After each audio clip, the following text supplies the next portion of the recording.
Cool. Well, thank you so much for joining me, Helen. My pleasure. So for starting this session, I would love you to have introduce yourself for people who might know you or who might not know you or who just don't know what exactly you offer and you do. Well, I'm Helen. As you probably know, I'm a multidisciplinary creative, so I work across a number of different mediums, including photography, graphic design, digital design. I kind of dabble in a lot of different things, video, as you probably know if you did the course. And yeah, I like to not box myself in and kind of keep creative by moving through those different mediums and exploring everything that they can offer. That's awesome. And I love that you do a little bit of everything but you do everything really well. Because I feel Thank like, you. yeah, I feel like everything you do, it's like, oh, you have that skill very in depth, not just touching the surface level, which is very impressive. I think Um, it just comes from exploring, and being unafraid to play with things and fail at things. And I think, I work creatively a lot behind the scenes just for my personal enjoyment as well. So I think not necessarily looking at everything from a commercial point of view can really help as well, because you stop kind of having that fear of failure if you know that you're just doing it for yourself. And it's lovely of you to say that, my work's great across mediums. I certainly try for it to be great, but I think it just comes from exploration. And I'm playing with things behind the scenes for a long time before I ever really put them in my commercial kind of offering. So certainly with video, I worked with it a lot before I offered it commercially. yeah. Well, I can certainly say as a client of Helen's, she delivered the best work ever. Thank So I you. can see that you've definitely put a lot of effort before you are offering that to me. So I definitely did watch the course ahead of time because I wanted to like see how you do certain things, even though I'm probably never gonna be a motion designer or anything close to that. But You never know. I think it's always good to learn or understand how things works. So without further ado, I think Miles had a name. He said, "Hi Helen." Has a question. He said, "Hey Helen, do you shoot tethered for video capture? If so, what software do you do?" Um, So it's a yes and no, because a lot of the time I don't shoot tethered for video simply because there are a few issues.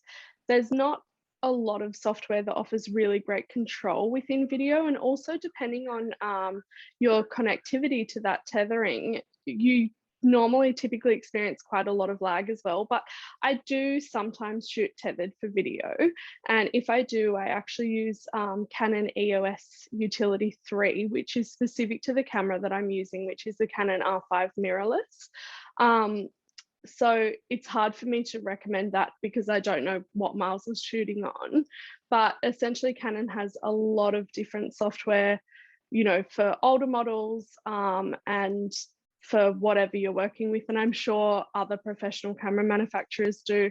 I know a lot of people use Capture One if they're working with stills. I'm not actually sure if you can tether video with Capture One, but yeah, I personally use Canon EOS Utility 3. Okay. Okay. So do you for the reference, the video you were working on for our course, was that tethered?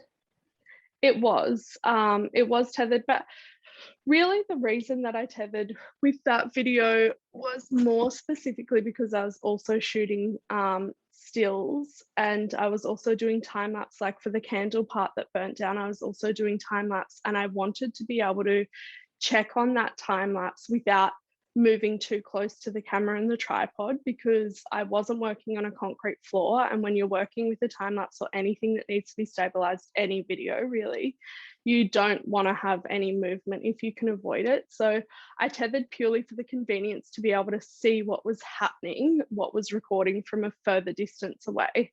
But yeah, it's not something that I would really say is necessary for most of my video work. It's more just a convenience thing. Okay. And then the time lapse of the burning candle, how long did you film that? I was curious. That's a great question. I think for a few hours, and like it Few was hours? for a few I mean, hours you to get. burned the candle all the way to the like. I know it should have burnt longer in that time, but no, it took a few hours to burn down for that amount. But I mean, it's easy. Once you have it set up, you can kind of just walk away and come back and check that you're not lighting anything on fire. Obviously, fire safety. But yeah, I just kind of left it for a few hours. I could have left it for longer. I actually wanted to leave it till it burnt down the entire way, but it was getting a little bit late. And I just decided, well, I'm definitely not going to leave it unattended. So I'll turn it off. Oh yeah, I feel like that's something is you probably would have not saw until you realize, oh, I'm gonna burn down a candle and it needs to be time lapse. And so all of a sudden you have to set up the whole set a few hours ahead of, the whole Totally, exactly. So I think that's where proper planning really comes into play. And I think, definitely as much as you can storyboard and try and work out the exact motion that you're going to get, you're going to have a much more smooth time getting it, and certainly a lot less stress if you kind of allow for all of the time that you need. But sometimes as well, you're thinking on the spot and you're playing with things and you actually realize once it's set up that something else is going to look better. And I think, that's just a really natural part of being creative. Sometimes you have to be in the flow and in the zone to kind of see what's going to work. But yeah, with time lapse, you definitely want to know ahead of time. Yeah. Well, also, if anybody who's listening who has questions, you can also drop in the chat. We'll be able to answer you. But the next question is, for the video you were working on, there's different items with different animations in the same frame. Is there an order for you to do certain things when there's like multiple animated items in the same frame? Yeah, like there's always a logical order to do things. It doesn't necessarily matter, but you have to think of continuity. For instance, if you're going to burn the candle down, you want to capture everything else before, like any wax strips anywhere, for instance, because you don't want to disrupt the rest of the scene. So it really does depend on the type of motion that you're capturing if you're doing a motion composite. But you just really need to think about it logically, like is any of the motion that you're going to do, for instance, if you're working with liquids, you obviously want to do those last, because if the set gets wet and you need to clean up, then you're going to have to move all of the pieces, and then that's not going to work for continuity. So you just kind of want to think about it logically, like what is going to disrupt the set the least, and you get that first, and then what's going to disrupt the set the most, and you get that last. But it's a general rule. It doesn't apply to every situation, and you kind of just need to weigh it up depending on the type of motion that you're capturing and what's happening in your set and how complex it is. Yeah, and then is there any, so obviously you film the candle burning the last before you Yes. film moving the straw, the flowers, the can. So the candle burning was the last when you filmed. The candle burning, I think, actually was the second last. I think the thing that I filmed very last may have been the can tipping off on the left-hand side of the frame. The can kind of falls backwards and then comes back up, because I was a little bit worried that by doing that too early, it may like knock pieces in the set around. So I'm not 100% sure, but I do think that I did that last. Okay. And then the next question is a follow-up question regarding the set when you're filming multiple animated items at the same time. I mean, the well, you know what I mean. It's not The filming motion composite. yeah, Yeah. the motion is like the animations at the same time happening, but there's multiple object. Is there because you have to select a mask around the items when you know editing the time map? Is it called time mapping or the loops of that Yeah. object? Um, do you have to purposely space out each object so it's easier for you to select? You do need to consider how you're going to mask something. You do need to consider the way that pieces overlap. Certainly when you're doing motion composites, you have to film and style with masking in mind, because if you have too many things happening that are overlapping, it's going to be really difficult to isolate it. However, having said that, it really does depend on what your motion composite is. For instance, if you're shooting something that it's a short animation and it has a relatively manageable number of frames, and you're working with pieces that are going to be easy to isolate, so they have maybe straight edges and they're block pieces, and they are overlapping, you may be able to do a frame by frame, you know, isolation and cut out everything frame by frame. It really depends on the budget of the project, how long the project is, you know, a lot of different factors as to whether or not you can isolate things that are crossing over. So you have to assess it on a case by case basis, but certainly as a general rule of thumb, you would allow enough room to mask objects out individually with ease, you know, Yeah, take away some of the, the work that goes into it, because it is a lot of work, you know, and any composite project is a lot of work. yeah. That's clarifying for me because as I was viewing your course, I just had some questions. I'm like, oh, if she had to select these, and what if there's shadow overlapping? I feel like that's just complicated. Yeah, exactly. Well, that's the thing. I think, you know, once you do it once or twice, you kind of think, oh my gosh, I didn't even think of this thing that I would have had to know when I was filming. So there's a lot of planning that goes into it, and definitely that's where storyboarding will really assist you, and figuring out, you know, something might start at point B and then end at point C, and you need to know whether point C is going to have an overlap. So Yeah, plan ahead. a lot of think it through.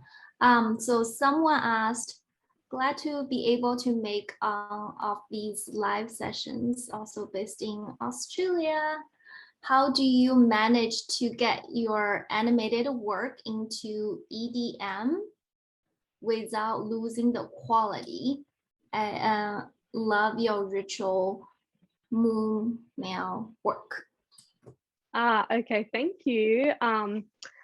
That's referring to some client work that I did for some EDMs for my beautiful client, The Ritual, who's also Australian based and is amazing. So there's no short answer here, and there's no trick. It comes down to a lot of experimentation. It really depends on the type of motion that you're working with. You'll need to work with GIFs in EDM if you want them to autoplay.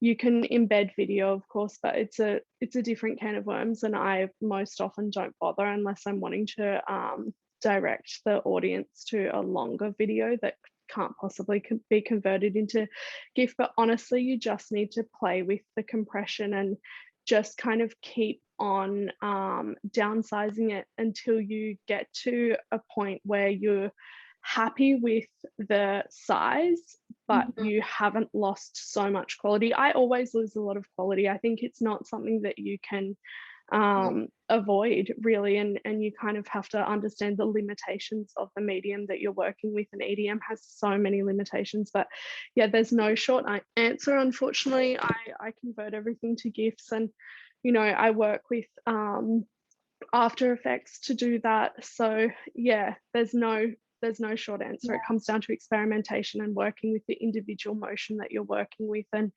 you know, you need to be really sensitive to color when you're doing that as well, because obviously even if you have a specific color value that you're working with and you export it to a GIF, depending on the settings that you're using, you're going to get some color distortion as well. So there's just there's a lot to play with. Really, it just comes down to experimentation and trial and error. And, sometimes I will literally play with a GIF maybe 15 times, 20 times, and I'll load it into the EDM every single time and I'll send it to myself and I'll test it. It's just a lot of work. Unfortunately, I wish there was a magic wand that I could wave, but yeah, you will get some compression, and don't be afraid of that. I think it's about designing with that in mind, and being quite thoughtful about the motion that you're creating in the first place.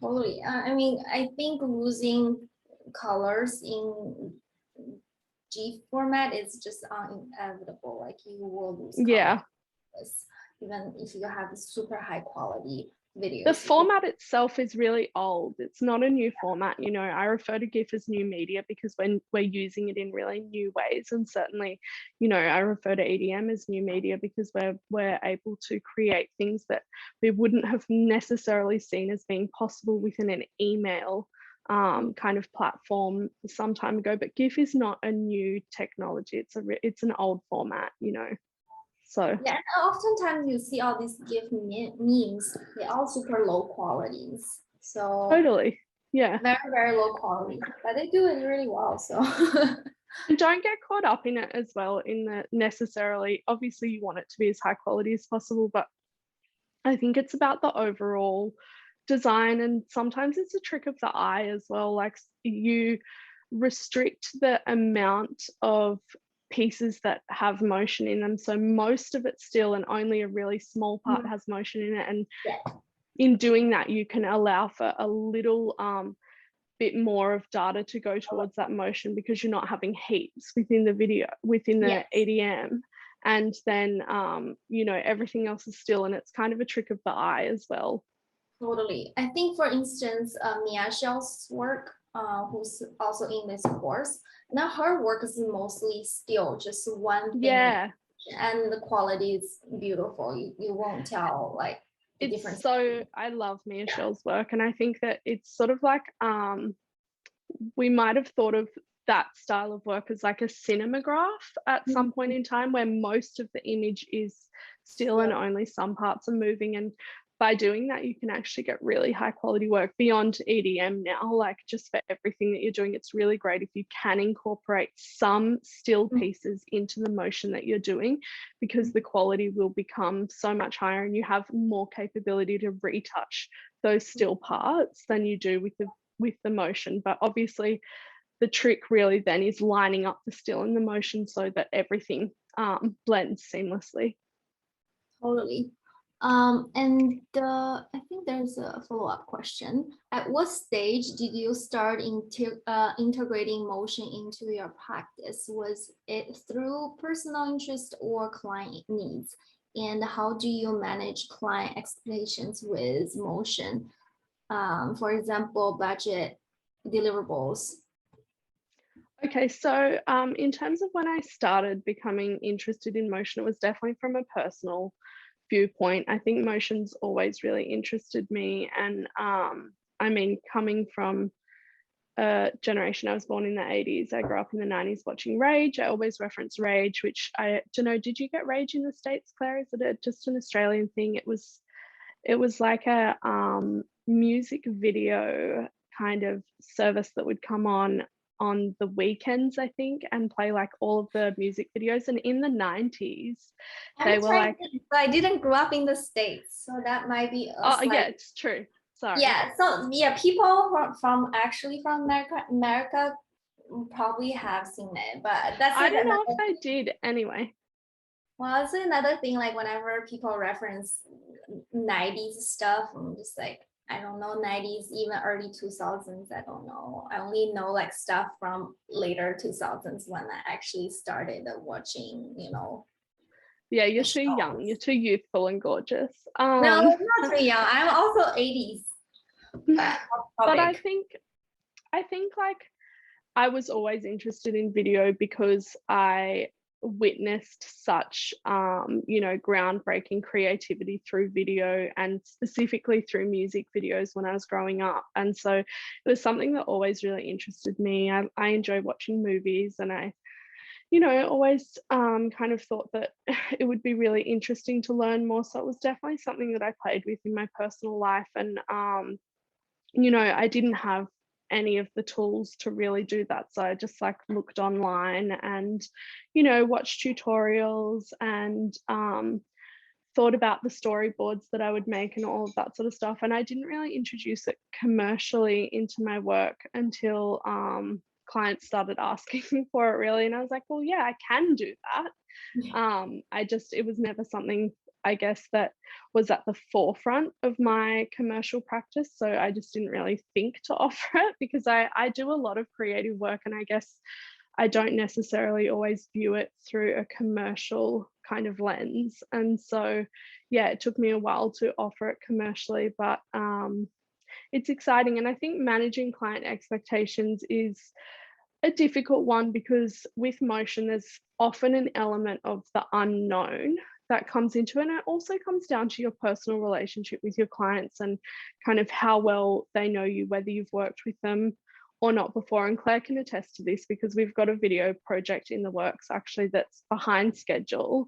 And there's kind of been a few things that have changed along the way. And I'm so lucky that I have a really great relationship with her that's based on a lot of trust. And I think that comes from having worked together before. She knows that I'm going to make decisions that lead to the best quality outcomes. And so really depends. If you're working with a new client, I would suggest that you obviously really take your time when you're quoting the project and when you're working on the project scope to do a lot of the planning, and don't be afraid to get a sign off on every little aspect. So, you want to be doing all of your storyboards and kind of figuring everything out ahead of time and presenting that to them along with your pricing. And then in your pricing, in your terms, maybe you want to allow for a margin of movement, say 10%, depending on potential problems that may occur during shooting, or not necessarily problems, but changes that occur in the project, because you have to allow for the fact that motion isn't quite as straightforward as taking stills and editing stills, and perhaps you want to experiment while you're working as well. And so again, it comes back to a client relationship really. Yeah, and then I think it's good to mention that when you were working on the motion project, you also was able to produce good quality of stills within the motion files, not actually taking the still shots. So I think that's also this will totally depend on how you're shooting. This is when I'm shooting in 8K, which is by no means necessary for most of the video outputs. It's like kind of crazy to shoot in 8K unless you're working on something that's going to be on like massive, billboards or something. But I shoot in 8K quite a bit, and it's great because you can extract really high quality stills. And I'm shooting again with the Canon R5 mirrorless camera. It will change depending on the tools that you're working with and the quality output that you're working with as well. But it's great. Even if you can't extract stills from what you've shot in the motion, it's great to try and think about your motion project in terms of what stills you can capture while you're doing that motion, whether you change your constant lights to be using studio strobes or something and switch those out, or whether you just use your constant lights in your setup and take some stills in between motion takes. Try to maximize the most that you can out of your content, I guess. And as I said, combining part still with your motion will also assist you in retaining a really high quality finish. Yeah, I mean, I assume in terms of lighting of motion and the stills, do you use same lighting setups or do you use strobe for your still? I use strobes for my stills, but it really does depend. If I'm doing a motion project and I need to have the stills and the motion blend and become part of the same finished frame, then I may just stick with the constant light so that I maintain the same lighting setup. But it's going to change anyway, because you'll know when you change modes in your camera, whatever you're using, it looks completely different anyway. So you're always going to get some inconsistency that you need to correct in post-production. But yeah, for the most part, if I'm shooting stills and it's not anything to do with video, I always use studio strobes. Okay. Someone asked, what's your process with zero gravity motion? With zero gravity motion? Yeah, I guess. Yeah, so it depends on what the object is really and what the motion is. I mean, the process is basically what I did in the course with the can that was spinning and rotating, and that was for that particular instance of zero gravity motion. It was using some fishing line, and I simply masked that fishing line out. But it will really depend on what you're working with. There's no one process to doing a particular thing, but essentially any zero gravity is going to be capturing, like allowing the product to actually be suspended in space during your capture. Maybe you're using a C-stand, maybe you're using, a third arm, maybe you're using someone's hand. And then masking it out, it's always going to have those basic elements, but it depends, the complexities depend on what you're working with. Yeah, that's a good question. I think you use some fishing line. Do you ever use wire? Not really. I have in the past. Like, to be honest, fishing line's also not my preferred tool to use, but it sometimes, depending on the type of motion that you want to get, it's the best. I don't love using it because it's not super environmentally friendly. I try not to use a lot of consumables that are kind of plastic or based on things that aren't great, but sometimes we have to. I think wire is probably a good option, but I think typically for most of my zero gravity work, not necessarily zero gravity motion, but my zero gravity work in my stills, I use hot glue and various things to stick it to. So yeah, it just depends again on what you're working with. I'm sorry, I can't be more specific, but I think as everyone who's a creative knows, it really comes down to the individual circumstances of the shoot that you're on. Yeah. It's a good question though. See if there's any other questions. So I have a question. Can you explain like what exactly is keyframe?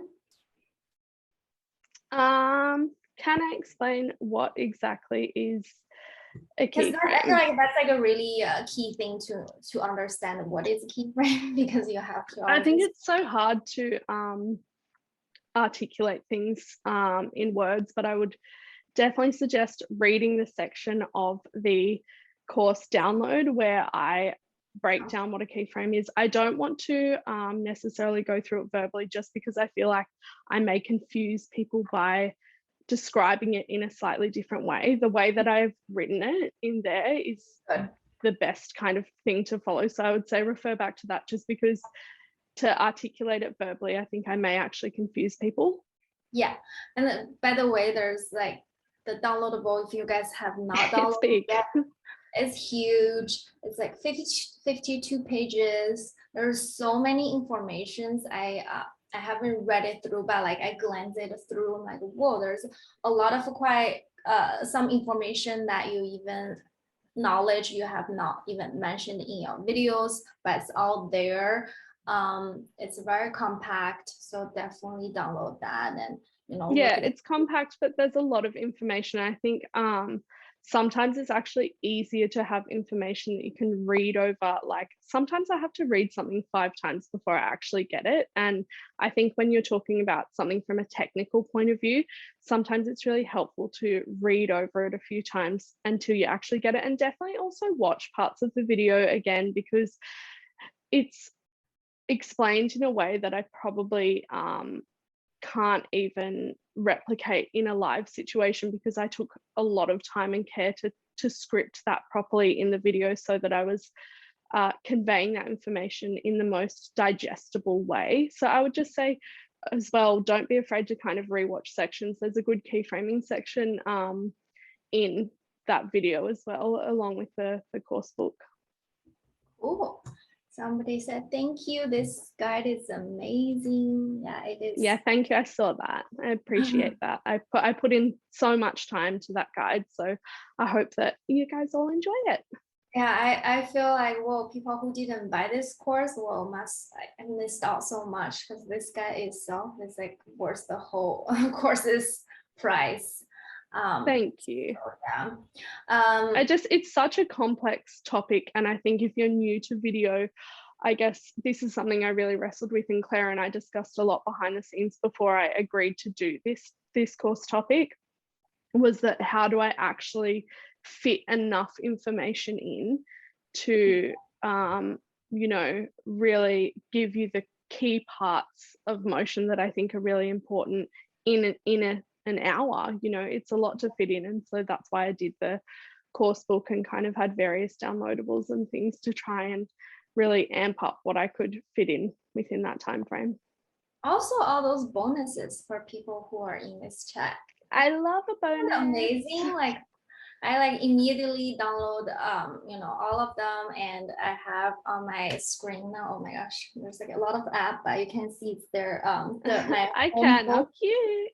Yes, the flowers, beautiful flowers. I love them. Thank you. So what do you think? I know one of your bonuses is images sharpening. What do you think, how important that is, and depends on, I guess, what style you work with, what style of photography you work with. I've seen a lot of the people do not very, I think it's a style, do not very sharp images these days, which is a lot of it's blur and it's grainy. Yeah, it's just different. I personally love grain, but it depends on, you know, whether if it's commercial work, it really depends on your client's preferences. I think you can always provide editing options to them as well, and kind of discuss where you want to go conceptually with the final result. But I think it's important to, you know, sharpen where it's needed. Really, Yeah. it's kind of on a case by case basis. And I certainly love like all of the artistic distortions that we're seeing, you know, come through in terms of trends within product photography and within photography in general. We're seeing like a lot of distortions, like water distortions, and a lot of kind of yeah, blurring distortions and things. And I think it can be so beautiful. It really depends. And I love, you know, I love photography that has like a really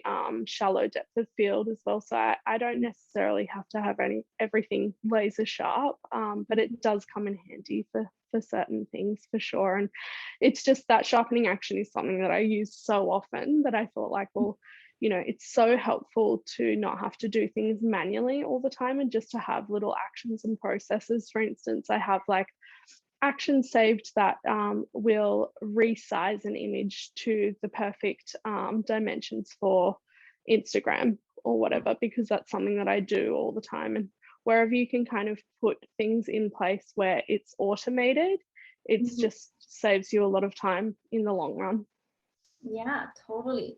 Do you have a suggestions to people? One, do you think it's necessary to sharpening certain object? One isn't. One maybe. I think it can be really helpful to obviously zoom in as much as you can and just look at what's happening with the edges of your pieces, whatever pieces, props, or products that you have in your photograph, in your composition. If you kind of zoom in and have a really good look at the edges, you can tell whether or not something's really sharp by how sharp or soft the edge is. And yeah, just kind of use that as a guide and experiment as well, like trial and error. You know, sometimes you have to do something to know whether or not it's going to actually work for the individual scenario. And certainly you know, there's a lot of play and a lot of experimentation that goes into all of my work behind the scenes before I get it just right. So yeah, just zoom in, have a look at the edges, and if they're looking a little soft, give it a try. Yeah, I think that's a good suggestion. Have you ever got client wanted to sharpening the labels? or logos or any words? Yeah, it really depends. And I always, that's a really good point, because when I'm working with product photography that has like potentially maybe some really small text or line elements within the labeling, that's something that I always try to assess in camera. So if possible, you don't want to wait until the post-production time to kind of be thinking about that. You want to actually assess it while you're shooting, and you always want to focus to those points as well. So it kind of goes without saying, but obviously let's not focus to the props or the pieces that are in the background, or the beautiful flowers that you're working with. Focus on the product and on the product label. And that's where tethering does really come in handy, because if you're working with whatever you're working with, the DSLR or whatever it is, often you're looking on a really small screen and you're really not being able to see the detail. So tethering definitely comes in handy for checking things like how sharp the label is and how well it's reflecting the light, or whatever you want it to do with the light. So Yeah. tether. And do you use the Capture One for still tethering? No, I don't really. And now that I'm using the Canon R5 camera, I was previously using Capture One for some of my tethering, but with the camera that I'm using now, I use the specific Canon software for that camera, because it has a much higher capability with different settings controls. So I can literally set something up and set the tripod up, and then I can move away from the tripod and to the computer or laptop or whatever you're actually tethering on, and I can control a lot from there. And so that is the Canon EOS Utility 3 that I'm using, but it will vary depending on what camera you're using. So but it's great. Like tethering really changes things when you're working with still photos. Yeah. All the gears Helen is using is listed in the download PDF as well, if you want, including lights and the cameras. I think the thing that I don't list in there is probably not related to the course. It's for my stills. For most of my studio photography, the studio strobes that I use are Godox DP800 studio strobes, and I have quite a few of those. So with various modifiers. Did you by chance listed that in the other course? I don't think I did list it in the other course, because I think I was using different lighting for that particular course. I was using more of an entry level product that's a little bit more affordable. The Godox products are really affordable in general anyway. So if you're looking to invest, they're a really great alternate to things like ProPhoto. Yeah, totally. Pro photos are great, but they are expensive. Yeah, definitely. Yeah. So I think somebody asked, I don't know if I remember this correctly. I think somebody asked if you use any plugins for After Effects. Sorry, any plugins? I think that's the only software used. Not really. I have to kind of think about that. I'm sure I have plugins that I do use, but not really. I tend to use plugins more with Photoshop. Okay. There's a lot of good Photoshop plugins, but not so much with After Effects. Okay. And then let me think on that. There might be something, but I'll circle back if I think of it. Yeah. And then I think I was watching through the courses. I'm gonna have to watch it again at some point. But I think at the beginning of it, you extract a still image from one of the clips and edit it in the Photoshop, and you edited the background and the backdrop, some stuff.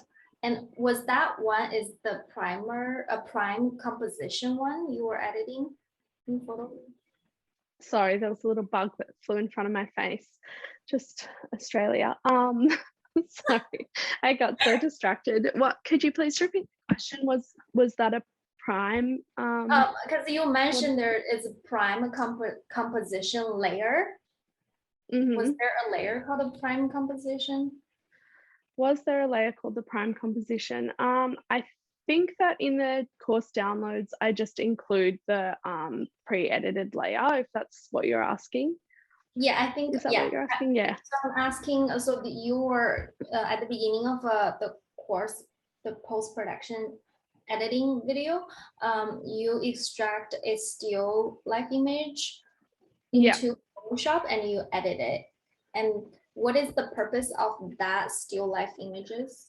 Okay, so the purpose of that image is for things to, so because I'm masking in various components from the motion pieces that I've captured into an overall layout, what I'm really doing there is I'm trying to control the way that the still elements look. And as I was mentioning earlier in this live, it's gives you a lot higher capability to retouch things. So what I was doing was like smoothing out the background, doing some background extension so that I had a little bit more room to play with, and kind of just adjusting anything that I could. The purpose is to get a cleaner result. The purpose is to limit the amount of things like dust and you know, to maximize the framing that you have to play with, things like that. It's the same as what the purpose would be of retouching any still image. It's just to kind of get a better result. And because you're working with masking in motion composites and in any composites, you can obviously mask just the piece that has the motion, and then everything else you can kind of treat as a plate. Anything that's not masked you can treat as a still plate, and you want to treat that as you would a photograph, in the sense of kind of retouching it and making it look the best that it can. But essentially it's not something that you have to do. It can just produce a better result. So it's definitely an optional. It's not a necessity, but it's something that I try to do in a lot of my video work. Okay, I don't know if I'm understanding this correctly because I'm not a huge post-production person.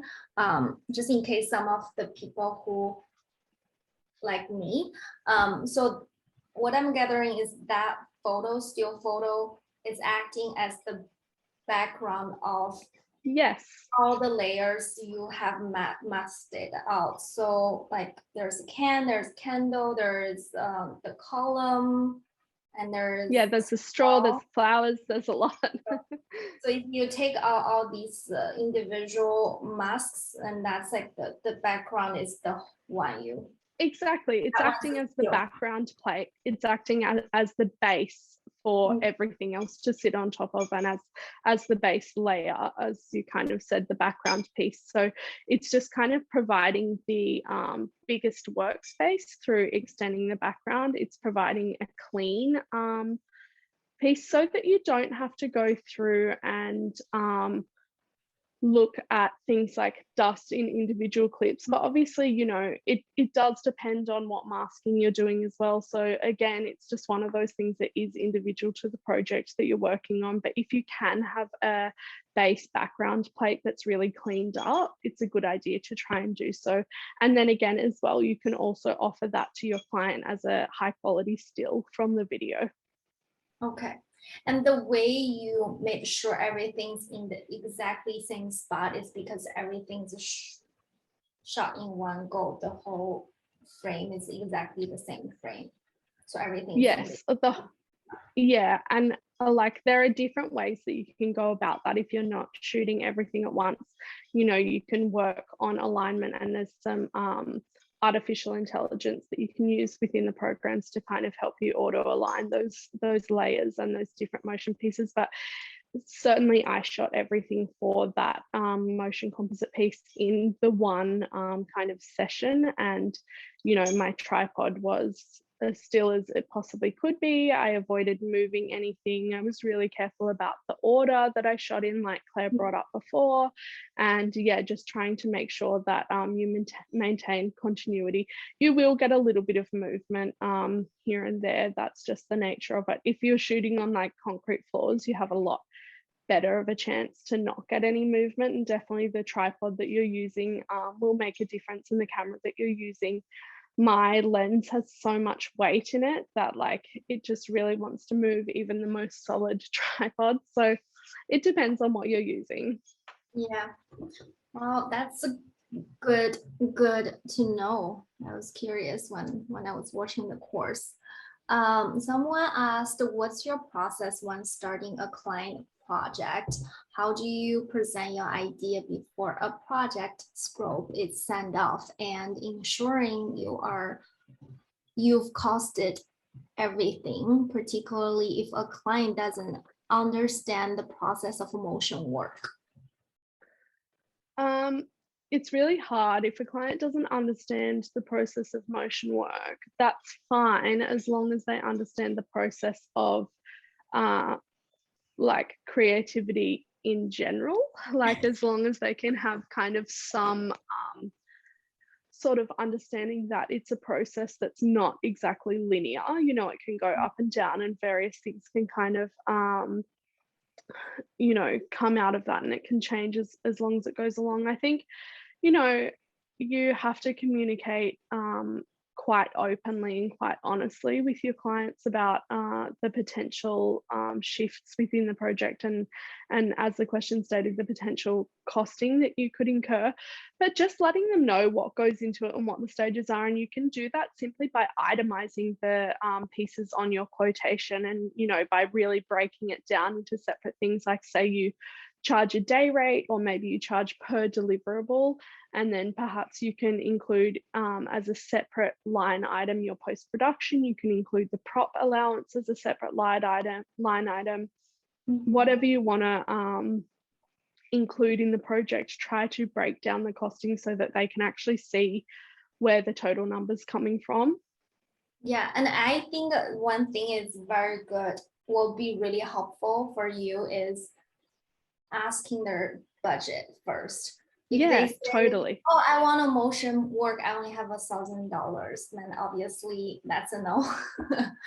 So that I you think can already cut off some unnecessary ongoing conversation with them. totally. And don't be afraid as well to just give like, it's really hard. Clients often ask for ballpark numbers, and they're like, how much does a motion clip cost? And it's like, well, how long is a piece of string? It could cost $100,000. Like, you know, and often, you know, I'm really tempted to reply back with something so stupid, because I just think like it's not a very specific question. But I think don't be afraid to kind of come up with a standardized offering. Not that you should necessarily do that for all of your client things, but just as something to give them a ballpark idea. If people are constantly coming to you asking for motion projects, but they're not giving specifics, and you're wasting a lot of time going back and forth, come up with a few-page document that explains like the questions that you have for them. For instance, like, how many motion clips is it? How long are they? What's the format? What's the end use goal? Like, what licensing do you need? All of that sort of stuff. Is there any conceptual reference that you have in mind?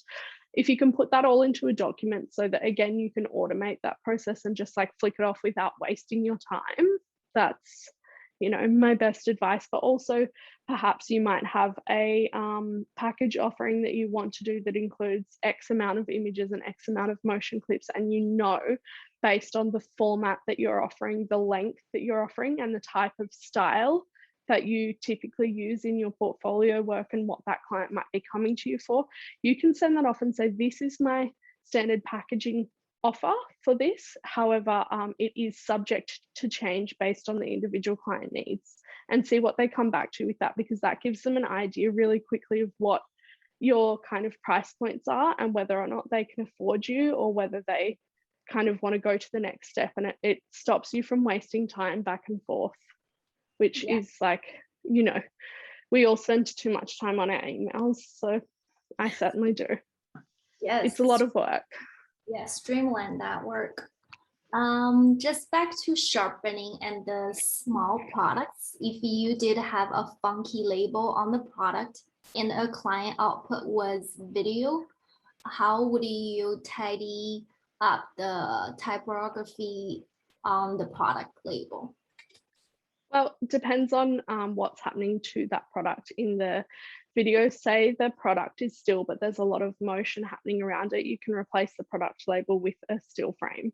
So, you know, again, using the principle of combining still with motion is a really great one to tidy up things like that. But yeah, it's hard to answer these questions because it really is a case-by-case basis, and you need to assess that based on what's going on in the frame and in the motion. And I think that's something that you should think about when you're planning the project as well, and when you're storyboarding.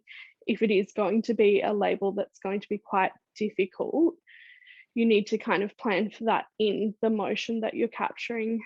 So yeah, there's no one answer, you know, but if you can replace things with stills, do. Yeah. Yep. Oh. You're welcome. I think we have like less than 10 minutes. If anybody have more questions, now it's the time to drop in.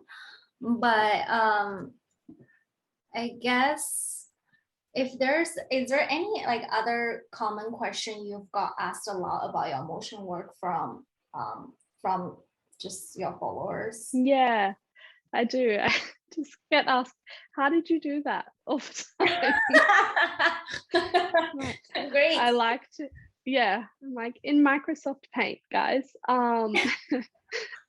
Look, motion's really tricky. I think a lot of the time the questions that I get assume that it's much easier for me to do it because the end result looks really clean and looks really easy, but behind the scenes it's really messy. There's a lot of hours involved, and I think it just be really patient with what you're working on. Don't expect that you'll get a beautiful result on the first pass of filming or the first pass of post-production. You know, sometimes you do need to experiment with things and kind of have a lot of patience. A lot of the work that I produce comes from experimentation and comes from me saying like, oh my gosh, I don't know how to do this.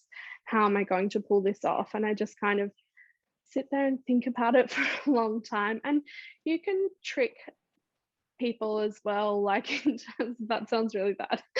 You can kind of pull a bit of a magic trick with your motion as well sometimes. Like there's one of my motion clips on my Instagram that always gets a lot of questions. It's a candle that's rotating and it's floating down into the candle base and kind of lighting and stuff. And when you look at it, you're like, how did you make that happen? But yes, it's but how? It's a number of different motion clips that have been put together almost like what you would do a digital collage.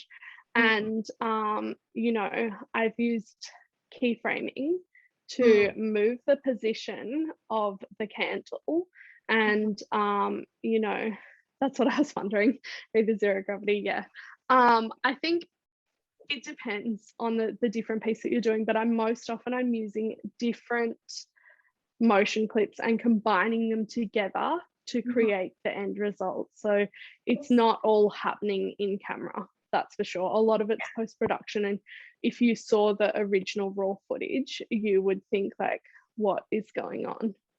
What's happening here? It just sounds like that's exactly the same process you explained it in the course. But it really is like, and the process is that the reason that I chose to show the things that I did in the course is because those processes can be applied to many different types of creative motion clip, whether or not you're doing composites. All of those processes can be applied to different styles of motion, and it's really like, once you kind of learn those key techniques, it's how can you apply them across the different projects that you're working on. And yeah. Open flame and fishing wire seams. Sorry, can you read that for me, Claire? It's disappeared. That open flame and the fishing wire seems like it could go wrong easily. Yeah, it definitely could go wrong easily, but I think as well that's where you're you know, going back to filming things in a certain order to make sure that you're doing the most, I guess, dangerous in all ways. Like hopefully it's not dangerous to your safety, but dangerous in terms of like damaging the set or, you know, making you have to reset the set. You want to do that right at the end, and certainly, you know, you want to plan it to have enough space around things like open flame, but it can go wrong. Like I guess if you're using like, I don't know, things to fuel your open flame, but it's just a candle. It was fine. I think he is thinking, or she is thinking, this is the fishing wire, the flame's right here, and you're spinning on the top. So the okay, so light it up. But I Right, think you're you thinking probably of have a the hand. candle one, but actually what was happening in that candle shot was that candle was not suspended in space, and it was actually on a surface. It was flat on a surface in real life. It never moved up and down. It was filmed just flat on a surface.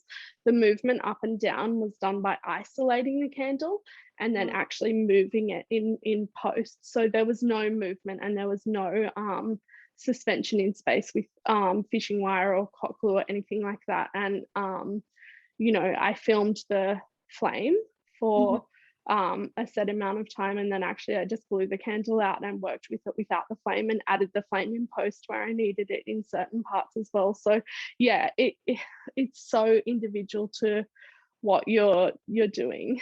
But yeah, Yeah. magician's secrets. Well, I hope so. Yeah, that's one that people ask about that video all the time, because I think they're like, how did you do this? And I think when I look at it, I sort of laugh to myself. I'm like, how did I do that? But even professionals kind of have to guess a lot of the time. It's guesswork, and that's the fun part of being a creative. If you know everything already, you're not pushing yourself and your work is stagnant. So try and do things that do make you feel uncomfortable and do make you feel like you're an absolute novice, because if you don't feel like that, you're probably not getting any better and you're not growing. I think become really comfortable with the idea of possible failure. Yeah, well, for that candle one, I think I don't remember if there's a background, but I imagine if you are planning to move the candle up and down the post, the texture of the background should be very smooth. Otherwise, it will be weird. Yeah, and again, it didn't have anything overlapping with it, and the candle has like relatively straight lines, so it was an easy shape to isolate. It doesn't the shape doesn't change when it's spinning. The edges stay the same, stay straight, and so that makes it a lot easier to isolate. And actually, if you look at Timber Media's course within the course bundle, they use a similar trick with a turntable to rotate pieces that they're shooting. So if you kind of think about that knowledge and think about what I've shared just now, you have everything you need to create a very similar video to that candle one. Yeah, well, that's really helpful. I think it's just through watching the courses of yours, I feel like even though I probably still will not be a motion designer whatsoever, but I have like a really good understanding of the process and how you're actually editing certain things, but not in depth. But it helps me to like It's good from a client point of view. Yes, when I hire somebody to do work, it helps me to understand what to ask, like the scope of the project, or even know what I'm talking about when I talk to a designer. So it adds a lot of value. So I feel like it's really necessary, even though you're not gonna be a certain designer of sort, it's still necessary to understand the process. I think that's such a valid point. And when I did my university degree, I did a Bachelor of Design majoring in creative direction.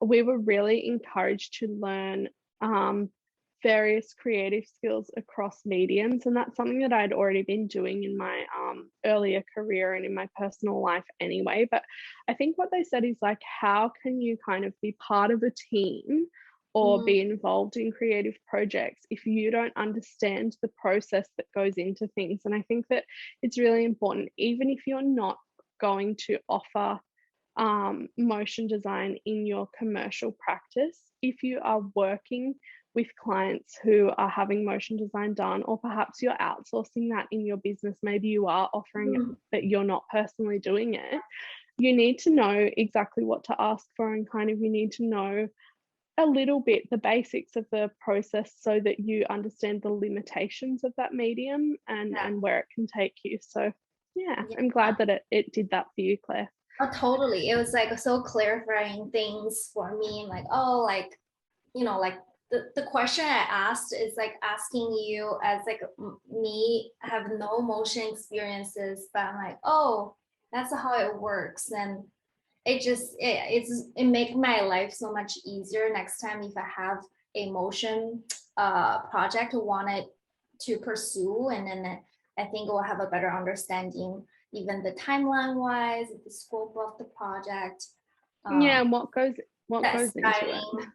Yeah, so A lot goes into it, doesn't it? It's hard work. I think I would, you know, be really sad if I ever got to the point that I thought I was a master of any of these mediums, because like I said, if you're not pushing yourself and you're not doing things that make you uncomfortable and make you fear failure and make you think, oh gosh, I really don't know how I'm going to get this done, then you're really not having any growth in your creative practice. And what's the point?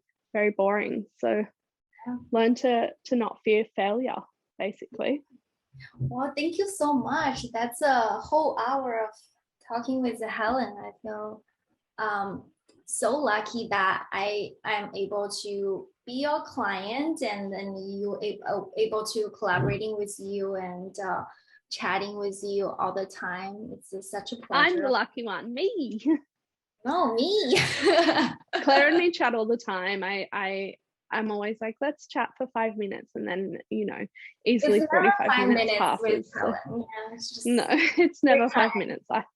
I can talk, but yeah, it's been really nice, and thank you everyone for your questions. It was really lovely to connect with you, and feel free to if you have specific course questions or something that you're stuck on, you can always feel free to DM me, or if you're on my email list, you can reply back to any of the emails that I send out and ask me any questions. But yeah, I would just say also just rewatch things and really practice applying those to different scenarios, because all of the key processes are there, and especially when you combine it with the other courses. Yeah, thank you, Elise. Lovely to chat with you guys. Thanks so much. Time. Thanks, Sinead. Thank you.